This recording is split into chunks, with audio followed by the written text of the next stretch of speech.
And good evening, everyone, and thank you for joining us here tonight on King Jordan Radio.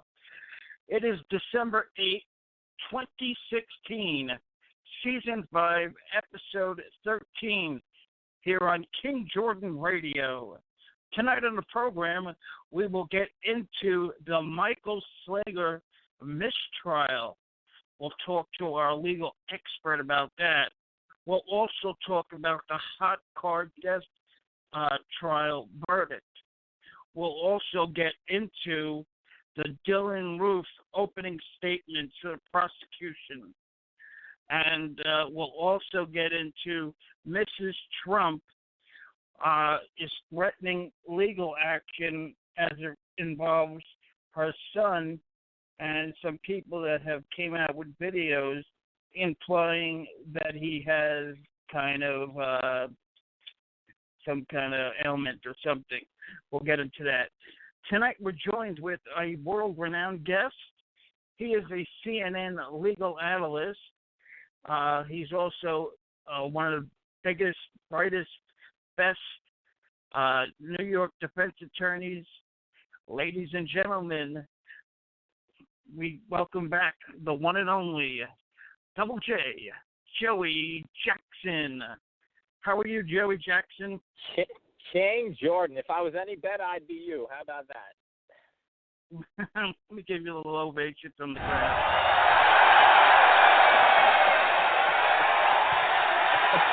That's a good touch. I like it. All is in order. How you been? Everything okay? Okay. Congratulations on your 20th anniversary. How was it away from the U.S. for a little while? Yes, thank you so much. You know, we had a great time. It wasn't the best of times in that it seemed like as soon as I left town, everything was breaking. You know, there was the mistrial that was almost a mistrial in Slager because the jury just came back. And then, of course, you know, there was another incident. It seemed like the second I left town, everything was going crazy. Everything happened. I was like, are you kidding me? Are you kidding? So, but it was nice to get a little reprieve and to get away from things. And, you know, there's always interesting events occurring no matter when you go anywhere. So I just have to learn that and be at peace with it. But definitely a great time, and all is well. And, you know, even better, my son gets back next week from school, so it'll be nice to see him and celebrate some holiday cheer. So the holidays are here, my good man. The holidays are here. Absolutely. And let's start with that mistrial. Here is the background, and I want to get your take on it. We begin with the headline breaking this afternoon in that South Carolina courtroom in the case of former police officer Michael Slager. The mistrial now declared after the shooting death of Walter Scott, an unarmed black man who was running from the officer. That video that sent shockwaves, Scott running off after being stopped for a broken taillight, Slager chasing after him and then firing 8 times at his back. ABC's Steve Osunsami is in Charleston. The court, therefore, must declare a mistrial in this case. This former police officer, seen in this disturbing cell phone video shooting a black man in the back as he was running away, will go home tonight to the loving arms of his family. The mistrial means he will remain out on bond, but under house arrest. Until my family can see justice, no, there's no forgiveness. For the family of Walter Scott and for black Americans who thought that video of the killing would bring justice, they feel the system has failed them again. They're already looking forward to a retrial promised tonight by prosecutors. It's not over. Y'all hear me? It's not over. So God's sake, it's over. At least 2 of the jurors, both of them white women, were in tears as the black foreman delivered the news. The statistics say that the next jury will look a lot like you. Most of the nearly all-white jury looked like they were in disbelief, but there was one who refused to make eye contact with the judge, the lawyers, or the family of Walter Scott. Something got to him. I'm sure we'll quickly hear from the rest of the jurors who disagree with him. A handful of people who came to watch stormed out of the courtroom in disgust. To so many, the crime was clear. Slager fired 8 shots, and when he fired his first bullet, Scott was already 18 feet away. On the witness stand, he explained that he and Scott fought before they were seen in the recording. He says at one point, Scott got a hold of his taser and says in his mind at the time, Scott was a threat. I fired until the threat was stopped, like I'm trying to do. Jurors could have picked between manslaughter and murder and couldn't agree on either. And Steve joins us live tonight. Steve, what kind of timeline are we looking at for a new trial here? Well, David, Slager first has a federal trial across the street that's scheduled next year. Prosecutors in this case say they plan to work with the federal court, but they absolutely plan to retry this case. As far as protests, there weren't violent protests here when Walter Scott was killed, and Scott's family tonight is begging the streets for that same patience. David. You know, Joey, it's very hard to get a conviction over a cop, as you know, but this is clear and convincing evidence. Were you as shocked as I was that they didn't come to a conviction for Michael Slager? Well, I'll tell you this. The answer, I'll take it in two parts. Was I shocked? The fact that they weren't able to come to a verdict, the answer is no, only because we got word, right, on two separate occasions that there was one juror who said that regardless of their further deliberations, he was not voting to convict and he felt bad for the family, et cetera. So when they came back with the ultimate hung jury mistrial as a result, I wasn't shocked by that. Was I shocked, second part, by the fact that there was a mistrial initially? I was only not shocked because I was preconditioned to it and I was anticipating that juror who sent out a note saying he wouldn't convict stuck to his gun. So I already learned he wasn't changing his mind, so it didn't shock me when they came back and said he didn't change his mind.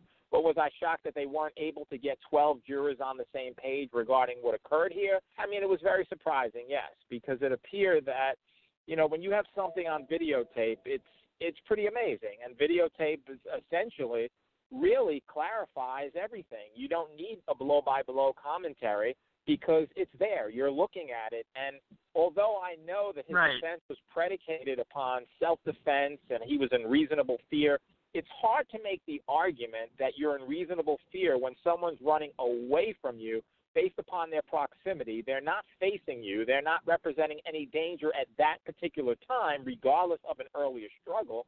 And there'd be nothing to otherwise indicate that your life is going to be taken. And so I felt that the jury could have come to a consensus, but look, I won't knock our system.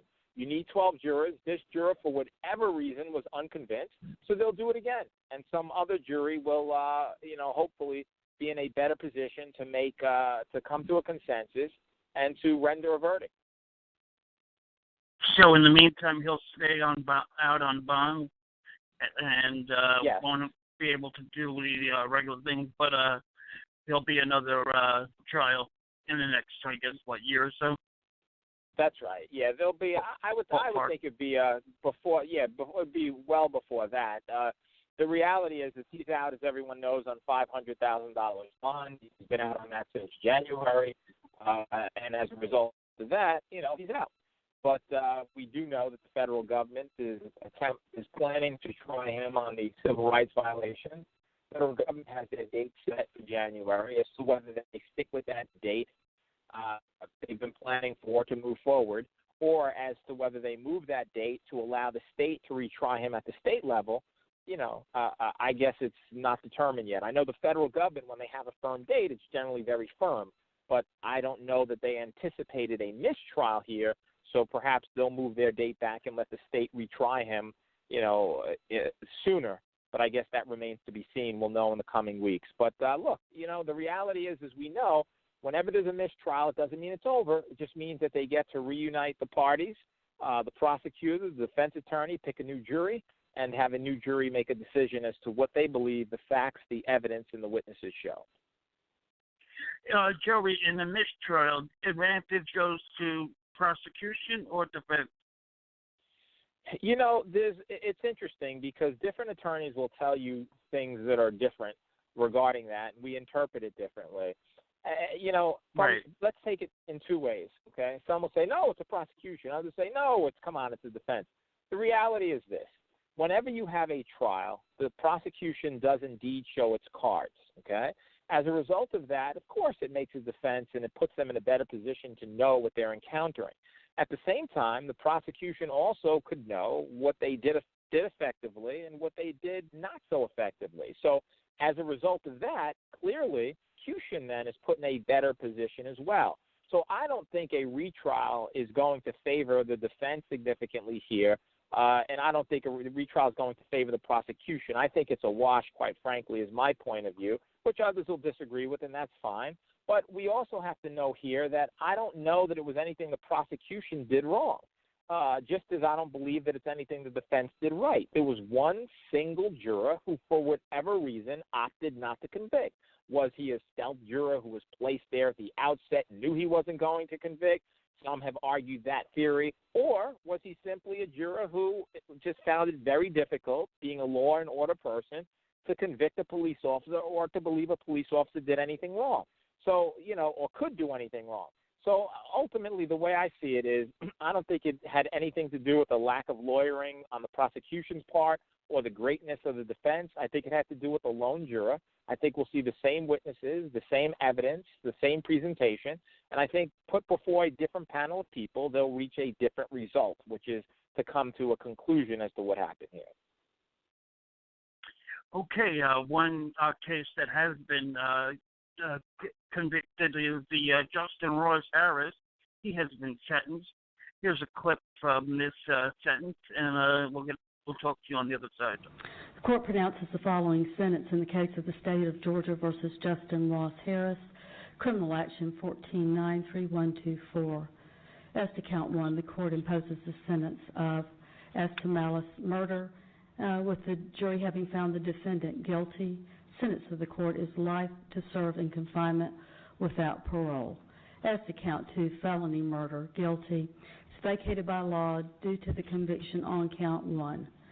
As to count three, felony murder, disposition by the jury of guilty.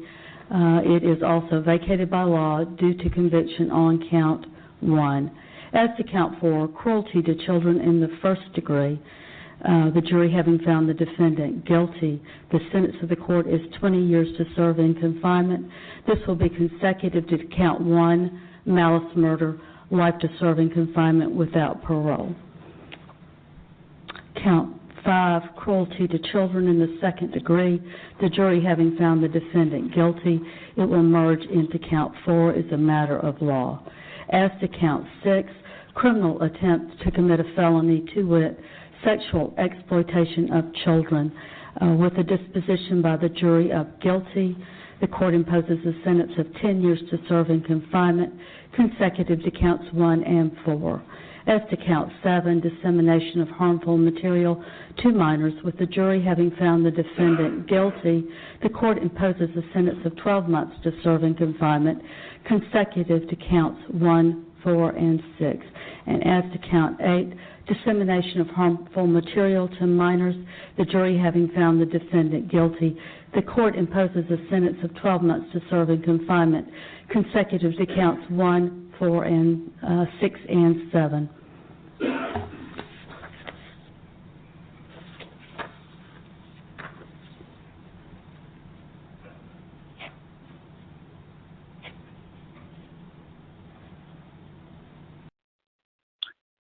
Okay, Joey Jackson, is that what you expected in terms of what the judge handed down to Justin Ross Harris?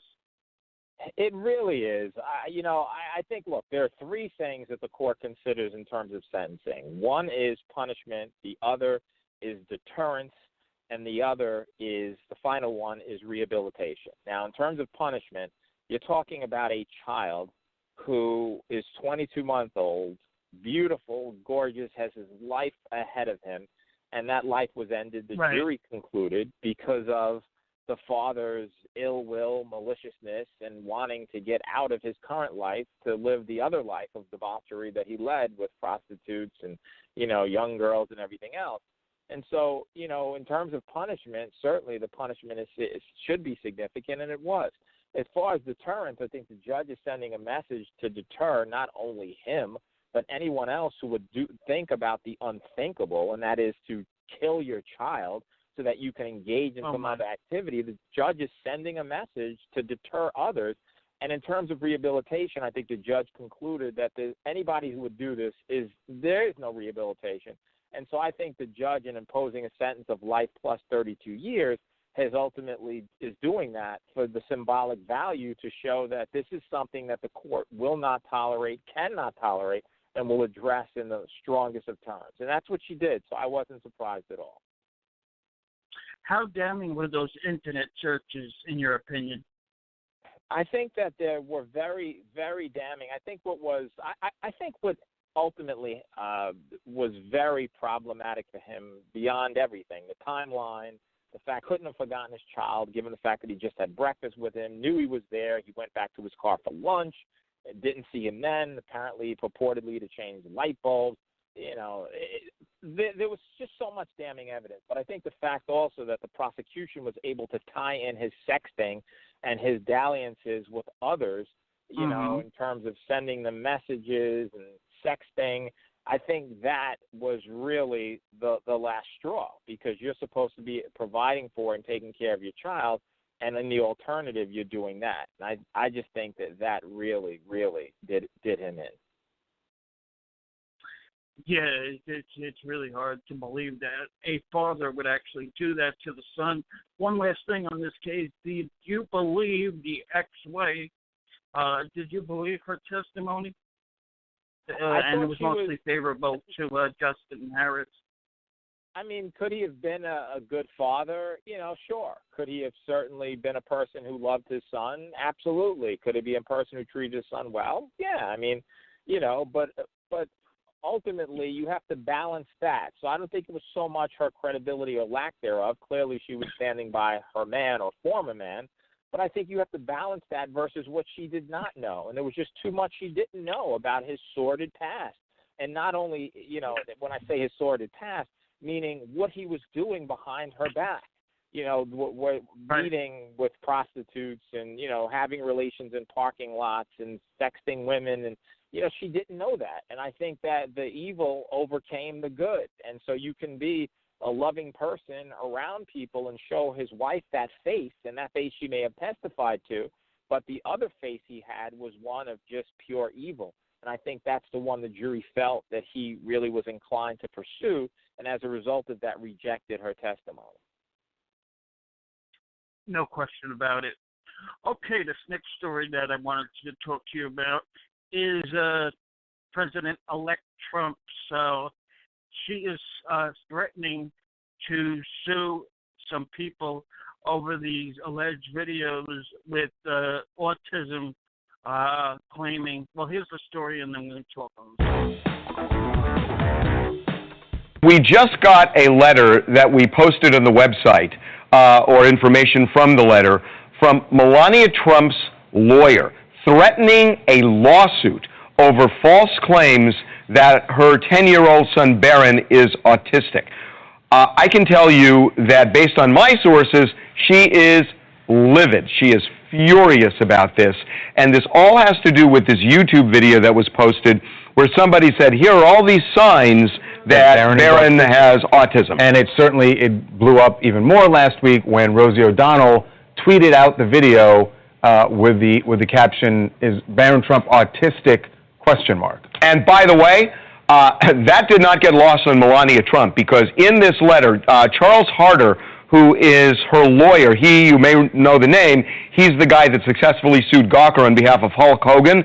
Charles Harder calls out Rosie O'Donnell in this letter, saying that she exacerbated the bullying against Barron Trump, who, by the way, we are told, and it is said in the letter, is not autistic, but by doing what they've done, they have made him a target of bullying. They made it worse, even though, and they point this out, the irony being that this video purportedly is aimed at stopping the bullying, but their point is that this posting this video, it perpetuates it. Like 8 minutes long, and then also having Rosie tweeting this thing is really perpetuating it. So they have basically said in the letter, in no uncertain terms, they said, take this YouTube video down and kill the link, or we will sue you. Now, they are not threatening Rosie O'Donnell with a lawsuit, but they do call her out by name in this letter. But again, I'm being told in the strongest of terms that she is a very, very protective mother.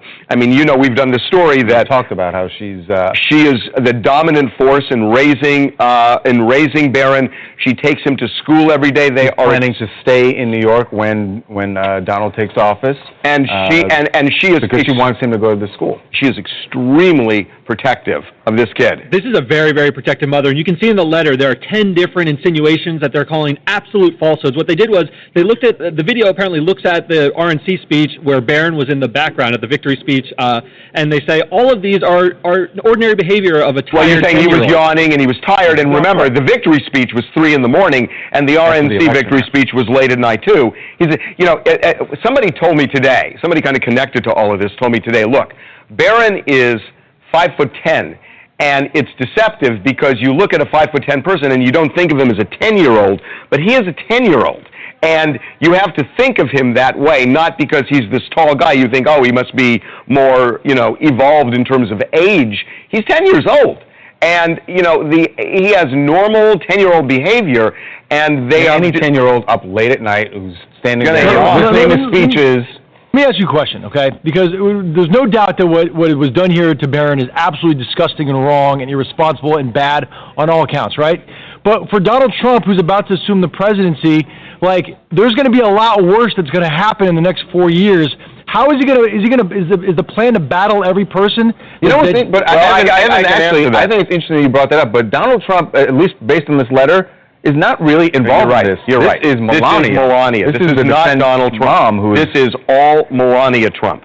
She is Donald doesn't have to worry about this one. Melania's got it. She is the driving force behind this. It's exactly true. The letter starts off and says, we're litigation counsel for Melania Trump and Barron Trump. So Donald is not in this. Excluded. He is not in this. So this is not his fight. But it is her fight. Let's not pretend that we're dealing with two separate companies here. This is a family. Hey, Melania can lawyer up, Evan. Donald is involved, though. I mean, let's be serious. Let's be honest with ourselves. Donald is involved in this, whether or not he's involved in the letter. He's involved in the situation. I will say that based on what I know, this is not Donald Trump. This is driven solely by Melania Trump. Yeah, this is Joel from Las Vegas. Okay, Joey, what is your take on President-elect's wife threatening these lawsuits? Oh, well, I have the following. I guess what I would say is as follows. The bottom line is that any mother is going to be protective of their child, and any mother, right. Any father, of course, has a love for their children or child that is very difficult to express, and it's not fair, and it's not proper, it's not right to categorize people or to have beliefs about people that are not true. Having said that, this is a little different scenario. Was it right or proper at all for there to be claims that Barron was autistic because he's up in the middle of the night supporting his dad when he's 10? Of course it's not. But even the YouTube video says he might be. Rosie O'Donnell's retweet said autistic with question marks. Let this be, a call to arms for everyone. In other words, she was saying, look, let's use this as a platform. So, and he's not threatening to sue, or Melania, is not threatening to sue Rosie O'Donnell. And really, they're not even threatening to sue the other one. They just want the person who posted it. They just want it down. But I think ultimately, though, is that there is no lawsuit. There's a lot of interest in a first family, and there'll be many claims that are going to be made about her, Melania, about her family, about his children that may not be true. And I think that the way that the YouTube video is done, the manner in which it suggests that he might be, and they're questioning it, is not suggesting that he absolutely is, or anything derogatory of that nature. So, is it wrong for it to have been done and for people to have jumped to conclusions? Absolutely. But we can't sue for every eventuality. And the last thing I'll say about it is that everybody knows he's not. So it's, in essence, whatever her feelings as a mother are, those feelings have been vindicated because we know, based on the use of the media, that the YouTube video is false. So since it's false, what's the issue? Everybody knows it's false. Everybody knows it was in bad taste. Everybody knows it shouldn't have been done. And so ultimately what she was attempting to do, which is to tell the world that he's not, to back off, He's 10 and he's supporting his father. He has a right to yawn and be tired. Everyone knows that. And so that would be the basis for the lawsuit to prove the thing that was said is not right. And she's already established that through the fact that we're talking about it. So there is no further remedy. And that's pretty much, what I have to say. With that, I wish the president-elect and the first family the very best, and hopefully he'll govern the country and, do a good job. Yeah. In terms of this, do you think this is also maybe a slick way of her to scare these potential YouTubers into not doing it or into taking it down? I mean, I certainly do. Obviously, there's a chilling effect, and everybody knows that Donald Trump and anyone, I don't want to cast aspersions on anybody, but obviously he's a very litigious guy, and I know it's Melania Trump's lawsuit, but, the apple doesn't fall far from the tree. I think that a lot of people are not going to mess with him because they don't want to end up in court. A lot of people are not going to mess with his wife because they don't want to end up in court. And so ultimately, I just hope that we live in a society where people, are able to express their opinions and views and beliefs, which happened here. They expressed their view or belief or opinion that he may be, and, those opinions, views, and beliefs are respected, without, taking everybody to court, using court as a forum to resolve every particular issue. But that said, I think people have to be classy and exercise good judgment, be in good taste, and do the right thing. And one last thing on the Donald Trump situation. What do you make of NBA superstar LeBron James electing not to stay in any of the Donald Trump hotels, anything affiliated? Of course, he was here last night to play the New York Knicks, and he actually didn't stay with his team for the first time this whole season because he didn't want to be in a Trump hotel. Right. I think that, look, everybody, we live in a beautiful, diverse world with different shapes, sizes, colors, religions, ethnicities, right, cultures, everyone's different, and that's what makes America great. And the fact is that LeBron James has every right to express his views, his beliefs, his opinions, and in the event that he feels strongly that he opposes the president-elect and what the president-elect stands for, then he has a right as a role model, a superstar, and a person that people look up to express that judgment. And so, he has a right to do what he did. And, just like Colin Kaepernick has a right to take one knee. It may make people upset. It may, rub people in the wrong way, not to jump to Colin Kaepernick, but I'm saying, it's in this diverse country, people do what they do. And so good for LeBron James that he has a belief that he wants to stick to, and that's what he felt that was appropriate. Yeah, there's no question. That's a very good point. Okay, finally, they started the trial with the Dylan Roof. Here's a small segment from prosecution. Opening statements have begun in South Carolina in the trial of the man accused of killing 9 people at a historically black church last year. Dylan Roof appeared in court today. He is facing 33 charges, including murder and hate crimes, for opening fire at a Charleston Bible study back in June of 2015. The authorities say Roof told them he wanted to start a race war. Prosecutors are pushing for the death penalty. Joey Jackson, you're a defense attorney, of course. Wow, I don't know. How would you, is this a case that is you would stay away from, A? And B, overall, what do you make of this case for prosecution?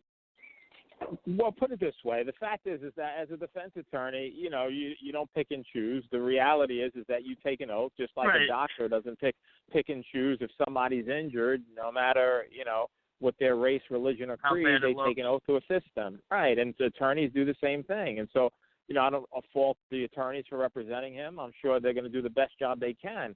But I think a case like this, they're not, and it's clear that their strategy is not to get an acquittal. That's never going to happen. I think their strategy, much like drawing an analogy, not that this case, is the equivalent. It's certainly, horrific and everything else. But Tsarnaev, if you remember that case, with the Boston bombing, the attorneys were simply trying to spare his life. I think by analogy, these attorneys are doing the same thing, attempting to spare his life for what he did. And if you look at the community, they have been so gracious. They have been so loving. They have been in just the movie such theater incredible too, people. right? Yeah, absolutely. So they have been, such incredible people in the face of such difficulties and such adversity. But I think a case like this, what defense attorneys attempt to do is to spare the life of their client and not look to get their client off. And if you look at the opening statement and you look at where they're going in terms of cross-examining, they meaning the defense, they're looking to plant the seed that he's not well, that a person who would do something like this has something wrong with him. And so they're attempting right now, knowing he'll be found guilty, to perhaps have the jury spare his life. And that's the way they'll approach it. As to whether it'll work, the facts here are egregious, and I'm not going to be shocked if or when he gets the death penalty. If you don't give the death penalty for something like this, I'm not sure when exactly you could. That's a very good point. Do you mind if you take the call? Do I mind? This is the favorite part of the show for me. Let's do it. Let's go out to Virginia and say hello to our friend Mary. She's on King Jordan Radio on a Thursday night with Joey Jackson. Good evening, Mary. How are you? Hi, King. How are you? Hi, Joy. Good evening. Mary, how are you? I'm fine. How are you guys? Fabulous. Better now that I'm talking to you. Oh, thank you so much. Well, I had a question, but I don't think you played the clip on it. It was on Michael Slager. King, were you going to play him? We started out with that. Yeah, it's okay. Oh, you did. Mary, I missed that part. Question? It's all right. Okay. So here's my question. You know how the jury has so much problems with. They wanted a legal definition for fear versus passion, which that's the first time I've heard a jury ask that. Right. And with also they wanted the definition of imminent, what the word imminent was. Can you explain to us lay people how you see that? Because it apparently played a big part in decision making for them. Well, Mary, it's interesting because when a jury asks a question of the court, you don't know whether it's coming from one juror or from several jurors, and it certainly could have been something that they were looking to determine to allay the concerns of the one holdout. And so we don't know if that was something that was overwhelmingly on the jury's mind or whether they were simply trying to, to tell this one holdout to have it explained simply for that particular person. Now, that being said, with regard to the issue of fear versus passion, he, of course, that is Slager, was accused of murder. Murder is an intentional, premeditated act which is done with malice aforethought. Okay. So it's not considered passion at all. Murder's not passion. It's evil. It's wicked. It's premeditated. You're going to do it. Okay. It's malice. Manslaughter is something called a lesser included offense. That means that the law penalizes manslaughter in a different way. Now, in order that manslaughter, the difference between murder, which is intentional, and malicious, is that manslaughter, you engage in killing, but you engage in killing as a result of the heat of passion, or you engage in it because of provocation. Now, when you talk about the issue of passion, the issue of fear, the jury is trying to equate fear with passion. So they're trying to reason and say, well, maybe he didn't meet the definition of being, it wasn't a heat of passion slaying, but it was, I'm in fear slaying. And so maybe they equate the two.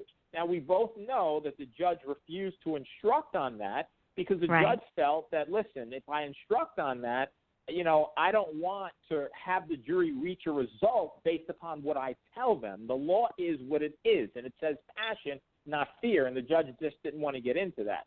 So that's really, that's really the first issue. Now, as to the second issue, you also had a second on Slager too, right? Not only as it related to the whole issue of passion and fear, but your second question was what, Mary? They wanted to know the legal definition of imminent.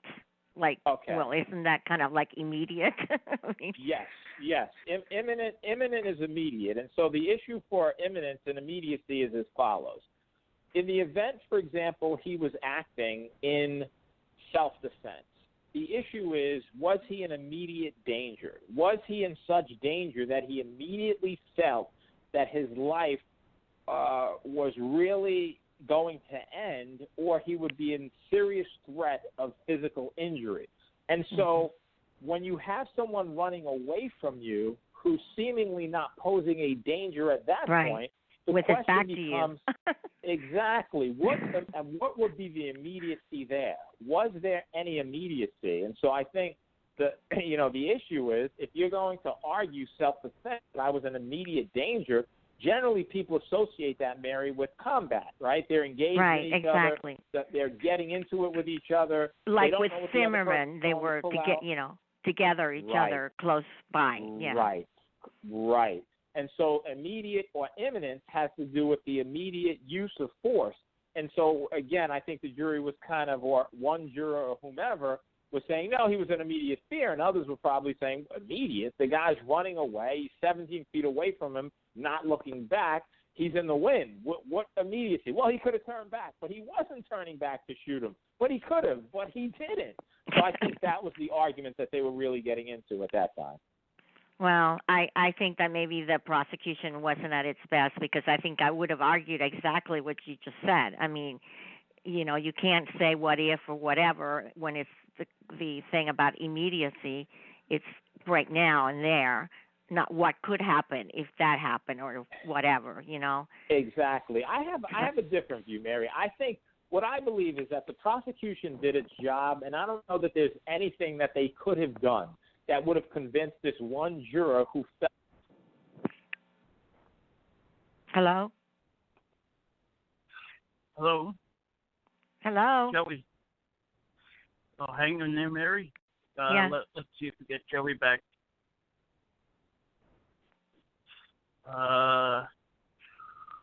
Is your time up? Give him a second. Okay. No. Maybe he dropped his phone. Let's see. I don't see him on the queue. So let's just give it a second here. Okay. And we'll see if we can get Joey back.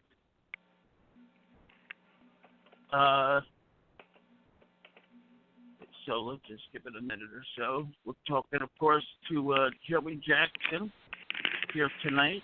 We covered the Michael Slager trial. We covered Justin Ross Harris. We've covered Melania Trump and the Dylan Roof prosecutors got started. I want to send my hellos to Maddie, of course. So let me just see if I could get in contact with Mr. Jackson. If not, we'll wrap it up. So what were you? What was the second question that you? Well, he was answering it. He said he had I think I see Joey now. Let me get him back into the program. Joey, can you hear me? I'm so sorry. I hear you loudly and clearly as I hear Mary. Hi, Joey. Welcome back. I don't know what happened. It's nice to be back. But yeah, so I really, truly believe, Mary, and just concluding my statements to you, that I think that this one juror, no matter what. Oh, there he goes again. Okay, we seem to have lost Joey. Yeah. I don't know. Let's see. I guess Joey, if you hear this, maybe if you hang up and you call back, because it must be something with your phone. So let's see if we could call him back, if he's going to call back. And I'll hang up, and I know Sarah's on, so maybe Sarah has another question. Sarah hasn't checked in yet. Oh, I thought she's on there. Yeah, so just let me give Joey Jackson here is okay. Let's see if this time Joey will hang on with us. Okay, Joey. Something doesn't want me to talk to you tonight. Hey, what's happening here? I don't know. Is your phone battery good? Is everything okay there? I hope so. It's reading at 75%. It's it's an iPhone, for crying out loud. I mean, they make these things pretty good, don't they?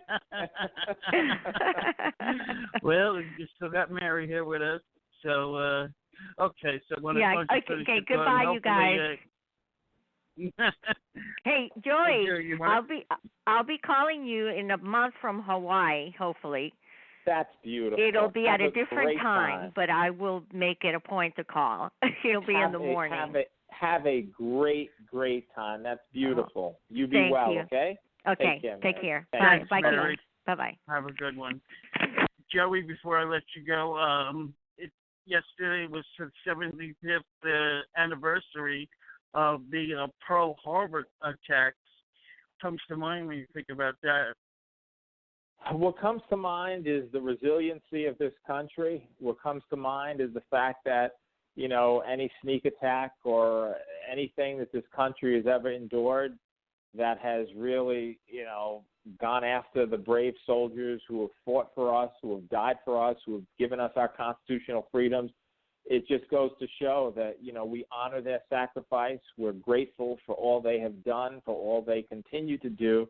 And we know that whoever perpetrates an attack anywhere in the United States or anywhere around the world against United States citizens or United States interests, that we're just a resilient country. And we just continue to do great things with great people.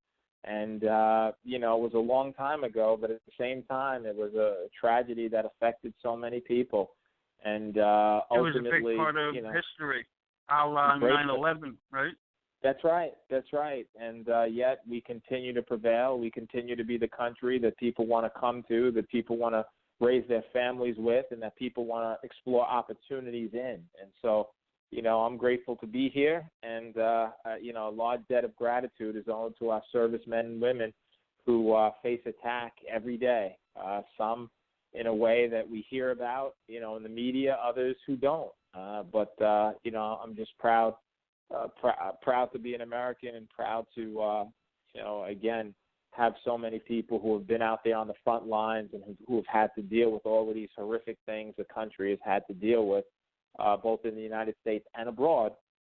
But, we take a look and we keep on ticking, man. And that's the story of America. Oh, no question about it. And I want to thank you so much for joining us. You don't know how many people, when I mentioned that Joey Jackson's going to be on my show, it's like they're in awe. So thank you so much. I have to beg to differ. When I mention that I'm going to be on King Jordan Radio, they're in awe of that. They say, "What? You're going to be what? Are you kidding?" So I'm always grateful to join you, and I appreciate all that you do. I really do, and thank you for it.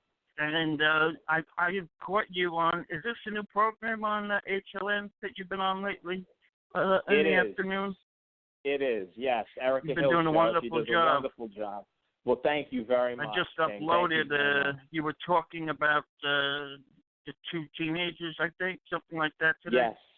Yes. Today we were talking about the teenagers there, but it's an Erica Hill show on HLN. It's called On the Story, and she does a great job with the show. Has a number of issues that she deals with every day on the show, and there's a legal segment that It's very much like the old HLN, right? That's right. Very much like the old HLN. Indeed. Right. So, yes, indeed. You happy about Yankees getting back the closer? I'll be happy when they, get into a position to, advance in the playoffs. That's what I'll be happy about. But I'll take that right now. It's only been 7 years. I mean, the Cubs waited 109. So it's so true, right? That's exactly. like the equal. It's so true. Thanks so much. You have to put everything in perspective, right? Everything has a perspective. Exactly. But I'll tell you, those fans must have felt great after 108 years. That was all over CNN. It's amazing. It was an amazing story. And that game, did you see that last game? Oh, absolutely. To decide the championship? It was 1 in a million. Yeah. Thanks you so know, much, it's Joey. interesting, You 'cause are I'll always watch my my sports when I can, and when I can't, I will get the recap a la ESPN. So they'll just summarize everything for me. Would you ever consider covering sports? You know, it's a great thing. I mean, my heart is more in the legal community. I would consider covering it if it were a Super Bowl game, and it was. I'd consider covering every Super Bowl. How about that? And every World Series. Okay. But yeah, but my heart is in the legal stuff. You know, so. I hear you. Born and bred. There you go. Okay, Joey, stay warm. I mean, I don't know if you heard, because folks just noticed me in the New York tri-state area, so stay warm and have a very happy holiday. Merry Christmas to you. And to you. And to you. You be well, okay? Thanks so much, Joe. Appreciate it. Thanks for everything. Bye-bye. Yep, take care. Bye-bye now. Ladies and gentlemen, of course, that was CNN's legal analyst, Joey Jackson, a wonderful spot, a wonderful person, and a wonderful insight he gave us here tonight. Of course, we got into the Dylan Roof. We got into the hot car death trial. We got into the mistrial and the Melania Trump lawsuit. Of course, I want to give a shout out to Maddie and Pager and everybody else that listens. Mary for checking in. Sharon for posting it on Joey Jackson Fans, which is a very good website for you Joey Jackson fans. It's called Joey Jackson Fans right on Facebook. So if you want to check that out if you are a Joey Jackson fan. Okay. We will speak to you next time on King Jordan Radio, as it will be episode 14, season 5. Good night, everybody. Have a great weekend, and thank you so much for listening to King Jordan Radio.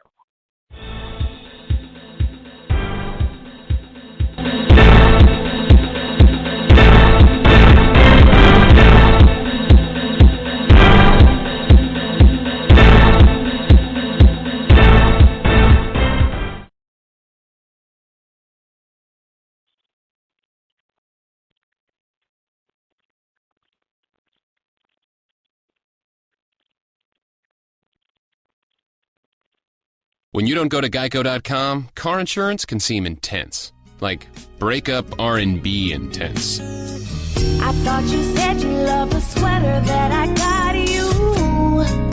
If you didn't, you could have told me. Geico makes it easy.